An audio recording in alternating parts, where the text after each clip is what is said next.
مکمل ہو جائے گا. 31 اگست کی ڈیٹ دی ہوئی تھی، مگر جو کچھ کابل ایئرپورٹ پہ حملے کے بعد ہوا اس کے بعد تیزی سے وہاں صورتحال جو بگڑ رہی ہے، اور ہم نے دیکھا کہ کل جو ہے امریکہ نے ایک ڈرون سٹرائک کی، 2 ڈرون سٹرائک کی تھی ایک ہفتے کی، جو انہوں نے کہا کہ ننگرہار پروونس میں، جہاں پہ ان کے مطابق جنہوں نے داعش کے جو منصوبہ ساز تھا کابل ایئرپورٹ پہ حملے کا، اس کو اس میں ہلاک کیا گیا. آج بھی 20 طالبان ہیں جو کابل میں اس وقت گھوم رہے ہیں، جو کئی دفعہ ڈرون سے مر چکے ہیں. جی تو اب بات یہ ہے کہ اگر یہ نہیں تھے تو پھر ان کی جگہ کون لوگ وہی ہیں جو شروع سے ہوتے رہے آپ کے پاس، تو ان کا کہاں سے پتہ چلے گا؟ نہیں پتہ دیکھیں ایک امریکن وہ بیورو انویسٹیگیٹو رپورٹرز ہیں، انہوں نے ابھی ترتیب دی ہے، اور یہ اسی سال جو ہے انہوں نے گزشتہ برس جو ہے انہوں نے کام کیا، کوئی 150 والنٹیئرز افغانستان میں، اور الجزیرہ سے بھی لیا، بیلنگ کیٹ ایک آرگنائزیشن ہے ان کے ساتھ مل کر کے کیا. انہوں نے یہ لکھا ہے کہ گزشتہ 2 برسوں میں 11 ایئر سٹرائکس کی ہیں امریکہ نے، جس میں 117 لوگ مرے ہیں، جس میں سے 70 بچے تھے. اور انہوں نے پھر سب کو کوٹ کیا ہے. مثلا 2018 میں انہوں نے سٹرائک کی تھی قندوز میں، وہاں انہوں نے کہا کہ 14 سویلین مارے، اور اس کے بعد جو سروائیور تھا جن کی فیملی تھی امام الدین، انہوں نے کہا کہ جی میرے گھر پہ یہ مارا گیا اور اس میں زیادہ تر بچے تھے اور ہمارا کسی قسم کا کوئی تعلق نہیں تھا. یو این ایم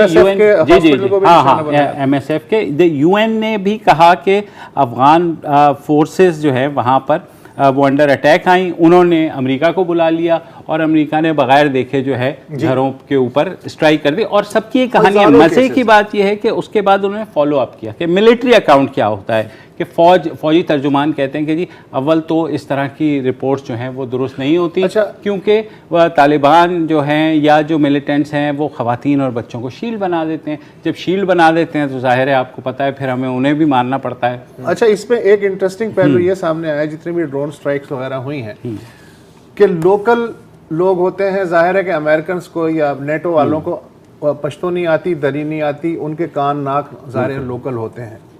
اکثر ایسا ہوا ہے مختلف صوبوں میں کہ زرار کی مجھ سے دشمنی چل رہی ہے، میں نے امریکنز کو معلومات فیڈ کر دی کہ یہ ہے اصل بندہ، انہوں نے سٹرائک کر دی. ایسے بھی بات ایسے تو سر ایسے بھی پاکستانی قبائلی علاقوں میں بھی ہوا بالکل. اور جب یہ انہوں نے شروع کیا تھا نا کہ جی جتنے بھی آپ ہمیں طالبان دیں نا ٹیرر، مزید ٹیرر، یہ تو کابل پہ حملہ ہوا ہے، ہم بات کر رہے ہیں ننگرہار میں کیا ہوا ہے، اور جو ہزاروں پتہ نہیں کتنے لاکھوں ڈرون سٹرائکس ہوئے ہمیں نہیں کابل سے باہر کی خبریں نہیں آتی. نہیں، جب بھی ایسا اٹیک ہوتا ہے، اگر آپ کہیں کہ 50% اٹیکس میں بھی اس طرح بے گناہ لوگ مارے جاتے ہیں، ریکروٹمنٹ بڑھتی ہے، اس کو پھر پولیٹیکل یوز بھی کیا جاتا ہے. طالبان نے پچھلے 20 سالوں میں اس کا بھرپور یوز کیا. ابھی داعش بالکل اسی طرح اس ڈرون سٹرائک کو یوز کر رہی ہے. اور یہ ایک بڑی، میں آپ کو انٹرسٹنگ 2-3 چیزیں بتاؤں.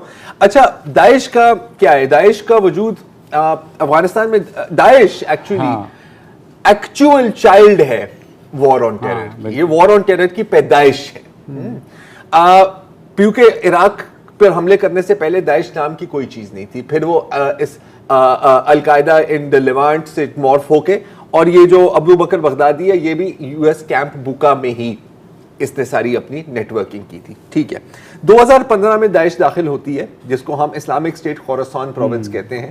افغانستان میں ٹی ٹی پی کے ممبرز، طالبان کے کچھ ممبرز اور مختلف ڈفرنٹ گروہوں کے جو بھی وہاں سے آئے تھے لڑکے سیریا سے، وہ بھی، اور پھر لوکلز آلسو، جیسے T T P franchise Pakistani یہاں سے جو لشکر جھنگوی کے اور دوسرے وہ بھی تھا. اور پھر اگر نہیں بھی گئے تو ٹی ٹی پی کے، مطلب مختلف لوگ. کبھی تعداد اتنی زیادہ نہیں رہی داعش کی. اچھا، جیسے ہی وہ داخل ہوئے تو طالبان کے ساتھ ان کی جھڑپیں شروع ہو گئی، بیکاز ایک نظریاتی لیول پر کانفلکٹ تھی، اور ایک ظاہر ہے کہ اس محلے میں طالبان نہیں چاہتے تھے کہ کسی اور کی دکان کھلے. ٹھیک ہے، بڑی لاجیکل بات ہے. تو طالبان کہتے تھے چنانچہ کہ یہ تو امریکہ اور افغان فوج کی پراکسی ہے. 2017 میں آپ کو یاد ہوگا جب ٹرمپ نے مدر آف آل بامز گرایا تھا ننگرہار میں، اسی وقت حامد کارزائی صاحب انٹرویو دیتے ہیں الجزیرہ کے ان فوکس کو، اور وہ کہتے ہیں کہ یار ایک دم سے داعش داخل ہو جاتی ہے افغانستان میں، اس کا کوئی یہاں پہ وجود نہیں تھا. امریکن کی پوری سرویلنس ہے، پوری فورس ہے، یہ کیسے ہو سکتا ہے؟ اور وہاں پر اس نے یہ کہا کہ اس کا مطلب ہے میرے سامنے کہ ان کا اس کے اندر ہاتھ ہے. امریکہ کا نام نہیں لیا گھوم پھر کے, اس نے یہ بات کی. اچھا داعش کا کہنا ہے الٹا کہ نہیں جی طالبان جو ہے وہ امریکہ کے غلام ہیں. اب ان کی لائن.